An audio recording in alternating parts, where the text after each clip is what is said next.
इस एपिसोड की शुरुआत में हमें हमारे मेन कैरेक्टर को दिखाया जाता है जो कि आसपास की जगह को देखते हुए बोलता है कि आखिर यहाँ पे चल क्या रहा है। तभी जो लिंग लैंग्वेज होती है वो हमारे मेन कैरेक्टर से बोलती है कि आखिर तुम मेरे पास ऊपर क्यों नहीं आ रहे, क्या तुम्हें मेरे साथ मज़े नहीं करने हैं।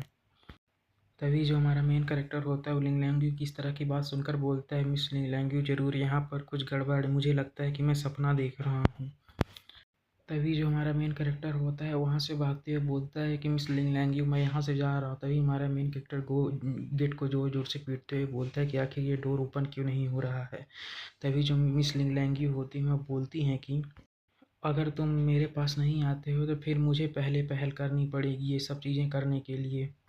इतना कहकर जो लिंग लैंग यू होती है वो हमारे मेन कैरेक्टर के पास आ जाती है और हमारे मेन कैरेक्टर से गले लगाते हुए उससे चिपक जाती है, जिसे ये करते देखकर हमारे मेन कैरेक्टर की फट चुकी होती है और उसे पसीने छूट रहे होते हैं।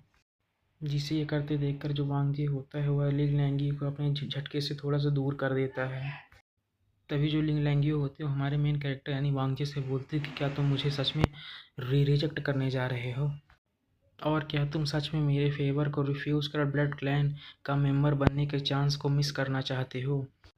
और लिंग लैंगी को इतना कहने के बाद भी हमारा मेन कैरेक्टर जो होता है उसे लगातार घूर रहा होता है। तभी जो लिंग लैंगी होती है वो हमारे मेन कैरेक्टर से बोलती है कि लगता है कि तुमने मेरे सामने लास्ट तक रजिस्ट करने का प्लान बना ही लिया है। तभी वांगजे लिंग लैंगी से बोलता है, मैं किसी का पपेट बनने और अपने आप को पूरी तरीके से भूल जाने की जगह इससे अच्छा तो मैं मरना पसंद करूँगा। तभी जो लिंग लैंगी होते हमारे मेन कैरेक्टर की बात सुनकर बोलती है, जो अच्छा जो ऐसी बात है तुम ऐसे सोचते हो, और बोलती है कि तुम गलत हो। और जो लिंग लैंगी होती है बोलती है कि जब कोई तुमसे ज़्यादा स्ट्रोंगर इंसान तुम्हारे मन माइंड पर पूरी तरीके से कंट्रोल कर लेता है तब तुम्हें कोई किसी तरीके का रेजिस्टेंस महसूस नहीं होगा। इतना कहकर वो जो लड़की होती है हमारे मेन कैरेक्टर के पास आते हुए बोलती है कि वहाँ पर फिर केवल तुम्हारे पास केवल खुशी के पल होंगे जहाँ जिसे कि तुम हमेशा के लिए जीना चाहोगे, तुम ना चाहते हुए भी उसे छूना चाहोगे और उसे चूमना चाहोगे। इतना कहकर जो लिंग लैंगी होती है हमारे मेन कैरेक्टर के कान के पास आते हुए बोलती है कि तुम मुझे किस करो और सेटिस्फाइड करो, क्या तुम समझ गए। और इस समय जो लिंग लैंगी होती है हमारे मेन कैरेक्टर के कुछ ज़्यादा ही पास हो जिसके कारण हमारा मेन कैरेक्टर ब्लश कर रहा होता है। तभी जो लिंग लैंगी होती है बोलती है कि तुम्हें इतनी जल्दी रजिस्ट करने की कोशिश नहीं करनी चाहिए, मेरे पास तुम्हारे लिए एक सजेशन है। और इसी वक्त हमारा जो मेन कैरेक्टर उसे दूर हटाने वाला होता है, जो लेकिन जो लिंग लैंगी होती है वो हमारे मेन कैरेक्टर के हाथ को पकड़ लेती है।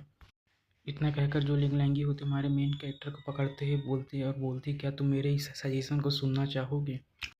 के बाद जो हमारा सीन होता है अगले सीन पर अगले दिन पर शिफ्ट हो जाता है। इसके बाद हमें अगले दिन दिखाया जाता है जिससे किसी की आवाज़ सुनाई देती है जो कि बोलता है कि वो लोग आ चुके हैं। तभी हमें दिखाया जाता है वहाँ पे बहुत सारी कारें आ चुकी होती हैं। इसके बाद हमें एक रिपोर्टर को दिखाया जाता है जो कि इस समय लाइव रिपोर्टिंग कर रही होती है और बोलती है कि पिछली बार किसी प्योर ब्लडेड क्लैन के मेंबर ने अपने डिपेंडेंट्स के तौर पर किसी इंसान को कुछ चुना था, इसीलिए अभी तक इस बात को बीते हुए लगभग 20 साल बीत चुके हैं। तभी वो रिपोर्टर बोलती है, लेकिन इस बार के सिलेक्शन में जो मिस लिंग लैंग्यू हैं उन्होंने बहुत सारे डिपेंडेंट्स को अपनी ओर अटैक किया है, तो देखते हैं कि आखिर कौन होगा जो कि मिस लिंग लैंग्यू का डिपेंडेंट्स बनेगा। तभी वो रिपोर्टर बोलती है, जैसे कि आप लोग जानते हैं कि बहुत समय से कोई ह्यूमन जो है डिपेंडेंट प्योर ब्लड क्लैन का डिपेंडेंट नहीं बना है, तो देखते हैं कि कौन सा मिस्टीरियस और रहस्यमय व्यक्ति मिस लिंग लैंगियों का डिपेंडेंट्स बनता है और टॉप पे आता है।